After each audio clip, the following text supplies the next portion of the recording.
What's going on, guys? Welcome back to my YouTube channel. Welcome to my YouTube channel. I'm Ethan Horror. This is Ethan Horror, and welcome back to my Halloween Spooktacular. Today is actually not day 8. It is day 10, but we are doing the day 8 video because I have been really busy. So that's why I'm very behind. So I have to record the day 8, 9, and 10 video, and I will be busy tomorrow and Saturday, so I have to record the day 11 and 12 video. So we have 5 videos to record today. So you'll see 3 of them today, and you'll see 2 of them on the days they're supposed to come out.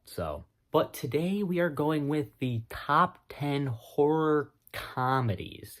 Now I had to like cut some movies because I am not doing horror movies with comedic elements, because you could literally put any horror movie that's ever been created pretty much in the list. Comedies that are horror. So they're horror first and foremost, but the subgenre would be comedy. So they're funny, they are trying to be funny, and that's all. I had to be real picky with this one, so no, Scream is not on the list. But let's get into it. I want to play a game.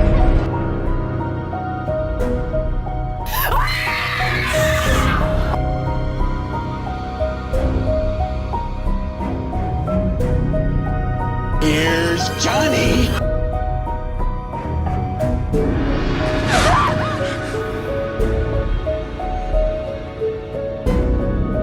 This is God. It's showtime. But it brings us to our current suspects. Ethan. Coming in at number 10, I have Jennifer's Body.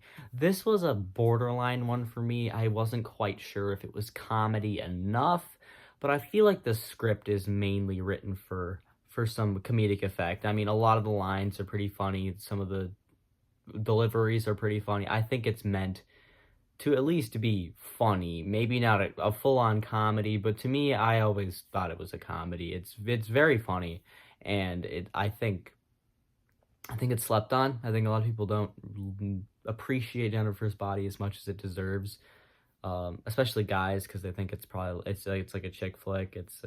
I've talked to people who think it's like that. It's not. It is very much about women, but it's still a great movie, and I mean, I really like it. I don't know if I'd say top 50, but I really like it, and it's definitely top 10 horror comedy. Coming in at number 9, I have Happy Death Day. Now, this one could also be argued not a horror comedy, but there's every freaking movie I have on this list could be argued not a horror comedy, pretty much. But it is very funny. There's a lot of funny moments in both this one and the sequel, and I mean, I don't think it's played too seriously. I mean, there's literally a montage with, like, I forgot what song playing. It's like Confident or something, but like it's not meant to be taken seriously. It's literally based off of a comedy. It's based off of Groundhog's Day, and it is comedy, and it is a great slasher movie as well. I think I talked about Happy Death Day once before on this channel in my top 10 duologies list, so you can go check that out, where I talked about both of them. But yeah, I really like Happy Death Day. The only complaint I have is the killer is not very good. Not just the killer reveal is pretty good, but I just don't love Babyface. The mask isn't great, and I don't know, it's just never been one of my favorites. Coming in at number 8, I have Mayhem. Spoiler alert, this will not be the last time you see Samara Weaving, and yes, this is very obviously a comedy.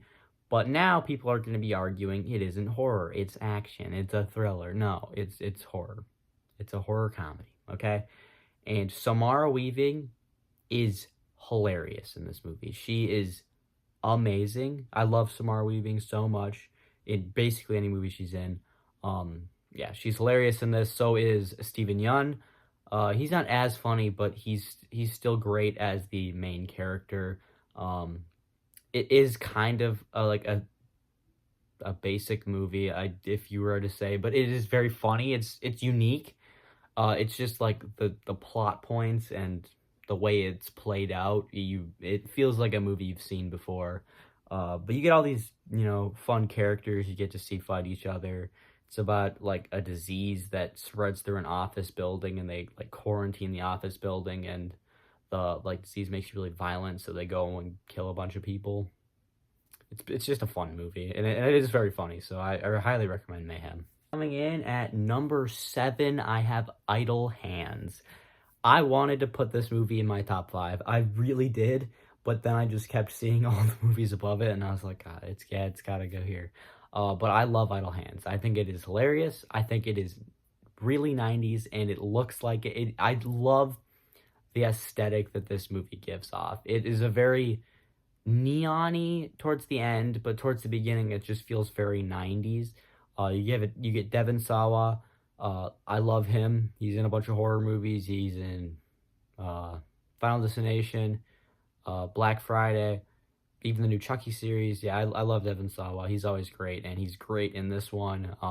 It's about a teenager who gets his hand possessed, and he decides to cut it off, so now the hand's going around killing people. It's pretty funny. It genuinely is. I always get a kick out of it. Coming in at number 6, I have Cabin in the Woods. If you talk to some people, they would say this is not a comedy.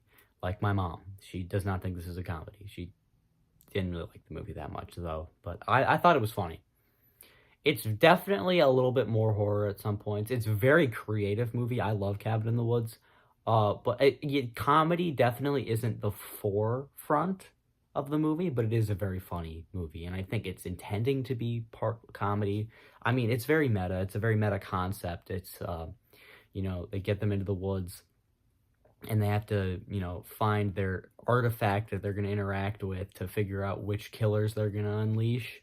So you get all these different killers that, they could have chosen to come up and kill them, that eventually just wreak havoc on this warehouse, or wherever they are, office building, I don't know. I think they're underground. But yeah, that's a fun scene when you get like the unicorn running around, the merman, yeah, all the different monsters that come out. That's a very fun scene. It's a very funny movie with I forget the actors' names. The two guys that are down working the behind the scenes. I think that's very funny. And I think the stoner, Marty, he's very funny as well as just some of the antics that goes down at the cabin. I think it's a very funny movie. So definitely making my top 10, but I wouldn't say top 5. Coming in at number 5, I have Megan. I really liked Megan, and I'm starting to see a lot of people say that it's very overrated, which it's not. Please check out Megan. It's very good. And Megan 2.0, I think it's coming out next year or the year after. But I'm excited. I'm excited for Megan 2.0 because Megan is an iconic villain already. She has one movie and she's already an icon, I think, personally. And yes, this movie is a horror comedy, okay? There's definitely some scary elements to it, but it is majority comedy. I mean, you get the scene where she's, dancing and doing like a dance routine or gymnastics, whatever. I think it's a dance routine down the hallway with the paper cutter, and eventually kills the dude in the elevator. I like that's a very funny scene. I'm blanking on other scenes right now, but there's a lot of funny scenes in this. There's also some depressing scenes, so it's kind of just like a contrast, and some of it turns into dark comedy at some points. But I mean, a horror movie comedy, it's gonna have some dark comedy in it. I mean, it's just how it works. You can't mix horror and comedy and not get some questionable funny parts, but it's still a very funny movie and one of my favorite slashers of recent years. Coming in at number 4, I have Freaky. Yes, same director as Happy Death Day. He made 2 movies based off of pre-existing comedies. This one's based off of Freaky Friday. It was actually going to be called Freaky Friday the 13th, but yeah, you can't do that. Disney said no. But Freaky is still very funny. I think there's some genuinely hilarious moments with Vince Vaughn. I mean, it's, the usual antics with like a body swap movie. I haven't seen Freaky Friday, but I have seen The Hot Chick. So that's my experience with body swap movies, especially because it's a teenager swapping with a grown man, and that's what happens in The Hot Chick. So But in this case, she swapped with a serial killer. So I actually think that's a very interesting concept that they bring into it. It's a very creative movie. It's very gory. It's what I hoped Happy Death Day would be, because Happy Death Day is PG-13, so it's not very gory at all. But Freaky has some great kills. One of them was in my top 10 kills list, so you go check that out. But there's a couple other that could have made the list, honestly. There's some great kills in this movie. Kathryn Newton, obviously, always love her. And you actually will see her higher on the list as well. Yeah, I've always loved Freaky more than I probably should, because, you know, it's not an amazing movie, but I've always loved this movie, and it's my number 4. Coming in at number 3, I have Bodies, Bodies, Bodies. I have done a video about Bodies, Bodies, Bodies way back. It's one of my first videos where I ranked all the characters in like a 2-minute video. I was bored, okay? I get that video sucks. But the movie does not. The movie is very good, and it is actually very funny. It's more like, it's kind of making fun of like Gen Z, and, you know, people like right now, you know, we're all obsessed with TikTok, and, you know, we're very overprivileged. It's just kind of like that kind of humor where it's just making fun of Gen Z people. It's not really making fun of them. It's just, it's kind of like they're not laughing at you, they're laughing with you. Like, you're just supposed to have fun, that, like, yeah, that's what people do now. And maybe it's you that the movie's making fun of and you didn't like it, but I didn't really think it was making fun of those people, necessarily just showing you how they would react in this certain scenario. And there's all these different characters, some of them likable, some of them not, some of them hilarious, like Alice. Alice is hilarious. I love her. And yeah, and in the end, it's revealed, guess what? Spoiler alert, there's no killer. These people are just stupid. So yeah, it's a very funny movie, and had to have a spot on my top 3. Coming in at number 2, I told you Samara Weaving would make an appearance later on, Ready or Not. I actually thought this was going to be number 1 until I remembered my number 1. But it is very funny. I wouldn't say the comedy is the best part of the movie. I love Samara Weaving's performance. That's probably my favorite part of the movie. But otherwise, all the performances of all the different characters are very good. Some of them are more funny than others, obviously. But I also loved some of the family dynamics in this movie, a lot of the relationships. I did like the twist where he betrays her. I mean, I saw it coming from a mile away, but I did like it. I did like how they did it. And, you know, it's very gory, very bloody, which is a plus.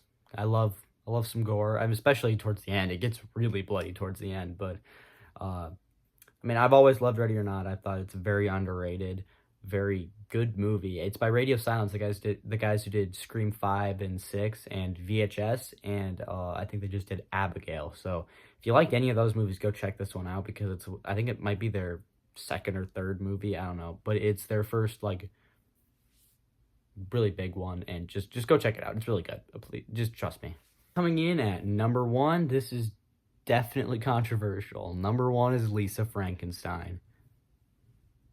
Yeah, it's controversial because I'm sure all of you coming into this video were like, Shaun of the Dead's number 1. No, it's not even on the list. So yes, Shaun of the Dead's not on the list. Sorry. It was close. I thought about putting it on the list. I did. I just ended up not. I'm sorry. Lisa Frankenstein. I love Lisa Frankenstein. I watched it this year. It's not gonna be beat. It will not get beat for my favorite movie. I mean, Deadpool and Wolverine was close, but I don't think you can beat that for my favorite movie of the year. It was so funny. Kathryn Newton, oh my god, she's incredible in that role. It's so creative and so funny, and the aesthetic of the movie looks ripped straight out of a Tim Burton movie. And I love Tim Burton. I love Beetlejuice. I love Nightmare Before Christmas. I guess they didn't technically direct that one. What was I going to say?